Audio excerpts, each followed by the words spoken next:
পালংও উপকারী আবার পাতিলেবু। জানেন কি এই দুইয়ের যুগলবন্দিতে কি হবে? কেন দইয়ের সঙ্গে কলা খাবেন বা ডিমের সঙ্গে চিজ? পালং শাকের সঙ্গে লেবু। পালং শাকের মধ্যে রয়েছে পর্যাপ্ত আয়রন, ফলে যারা রক্তশূন্যতায় ভুগছেন তাদের খাদ্য তালিকায় পালং শাক থাকাটা বাঞ্ছনীয়। এর সঙ্গে যদি পাতিলেবু মিশিয়ে নিতে পারেন তো কথাই নেই, তাতে পালং শাকের আয়রন আরও সহজে শরীর শোষণ করতে পারে। স্ট্রবেরির সঙ্গে পালং শাক। স্ট্রবেরিতে রয়েছে ভিটামিন সি আর পালং শাকে আয়রন।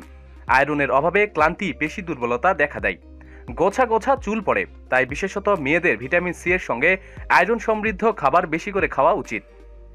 স্ট্রবেরির সঙ্গে পালং শাক যথাযথ কম্বিনেশন। টমেটোর সঙ্গে অলিভ অয়েল। টমেটোর মধ্যে রয়েছে অ্যান্টিঅক্সিডেন্ট, লাইকোপেন ও ক্যারোটিনয়েড। টমেটোর পুরো গুণ পেতে হলে এর সঙ্গে অলিভ অয়েল মেশালে ভালো।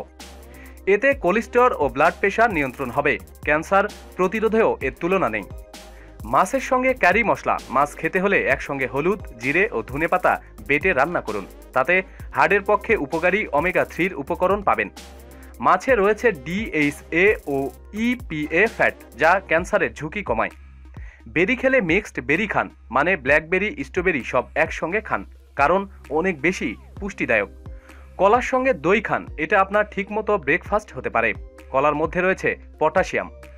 দইয়ে রয়েছে হাই প্রোটিন, তাই কলা ও দই একসঙ্গে খেলে পেশি সুগঠিত হয়, অ্যামিনো অ্যাসিডের ঘাটতি পূরণ করে।